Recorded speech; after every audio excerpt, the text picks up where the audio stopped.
একবার কল্পনা করে দেখুন তো, এই পৃথিবীতে একজন মানুষ এত বেশি ধনী ছিলেন যে তিনি পথে যেতে যেতে সোনা বিলাতেন ঝুড়ি ভরে, আর মানুষ সেগুলো কুড়িয়ে নিয়ে বাড়ি ফিরে যেত। ভাবুন, এমন একজন রাজা যার ধন সম্পদের হিসাব আজকের কম্পিউটার অর্থনীতিবিদ কেউই ঠিকমতো বের করতে পারে না। এমনকি বলা হয়, যদি তিনি আজ বেঁচে থাকতেন, তিনি পৃথিবীর সব বিলিয়নিয়ারকে গুণে গুণে কিনে ফেলতে পারতেন। আজকের গল্পে আমরা জানব মানসা মুসা সম্পর্কে, পৃথিবীর ইতিহাসে যাকে বলা হয় দ্য রিচেস্ট ম্যান ইভার। আজকের ভিডিওতে আপনারা জানবেন তার অফুরন্ত সোনার উৎস, এমন কোন যাত্রায় তিনি একটি দেশের অর্থনীতি ধ্বংস করে ফেলেছিলেন, তার বিলাসী জীবন কেমন ছিল, এবং আজ যদি তার সেই সম্পদ থাকতো তিনি কি কি বানাতে পারতেন। সব জানতে হলে ভিডিওর শেষ পর্যন্ত দেখুন, কারণ প্রতিটা মিনিটে আছে চমক। চলুন শুরুতে জেনে নেই কে এই মানসা মুসা। 1932 সালে আফ্রিকার মালি সাম্রাজ্যে জন্ম নেওয়া এক যুবক, যার ভাগ্যে লেখা ছিল কিংবদন্তি সম্রাট হওয়া।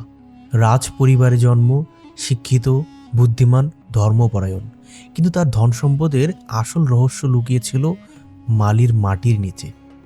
বিশ্বের সবচেয়ে বড় সোনার খনি ছিল ঠিক তার সাম্রাজ্যের ভিতরেই।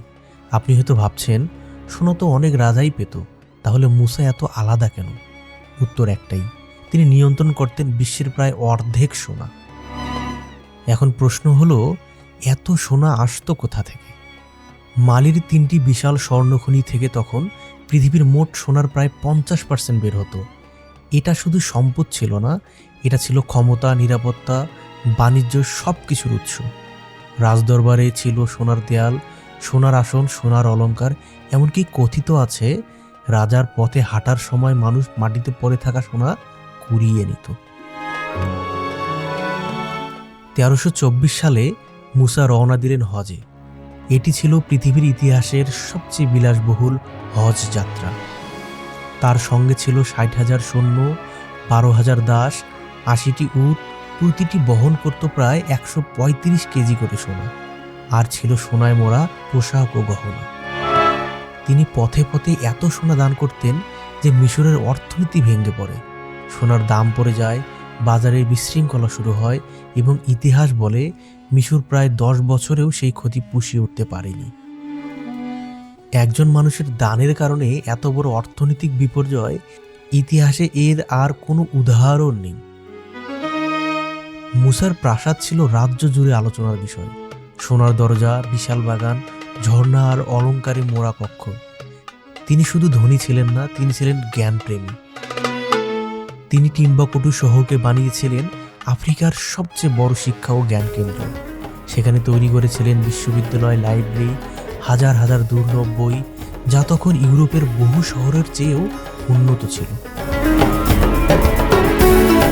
1375 সালের একটি ইউরোপীয় মানচিত্রে দেখা যায় আফ্রিকার পশ্চিমে বসে আছে একজন রাজা, হাতে বিশাল সোনার গড়।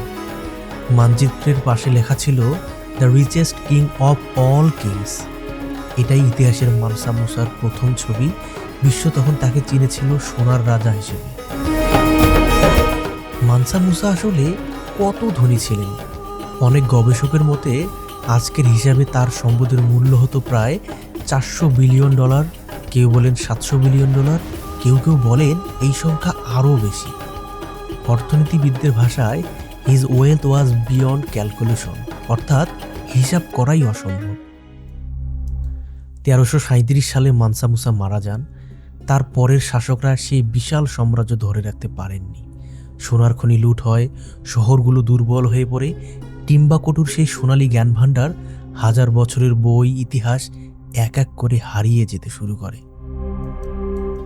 অনেকের মনে এখন প্রশ্ন জাগতে পারে, আজ যদি তার সেই সম্পদ থাকতো তাহলে কি হতো? আজ যদি মানসা মুসা বেঁচে থাকতেন এবং তার সেই বিপুল সম্পদ যদি আজকের পৃথিবীতে থাকতো, তিনি চাইলে বুর্জ খলিফার মতো বিশ্বের সবচেয়ে উঁচু ভবন একসাথে 100টিরও বেশি বানাতে পারতেন। তিনি চাইলে পুরো দুবাই শহর নিজের পকেটের টাকায় তৈরি করতে পারতেন। পৃথিবীর সবচেয়ে ব্যয়বহুল project, space station, mega bridge, smart city সব একাই ফান্ড করতে পারতেন।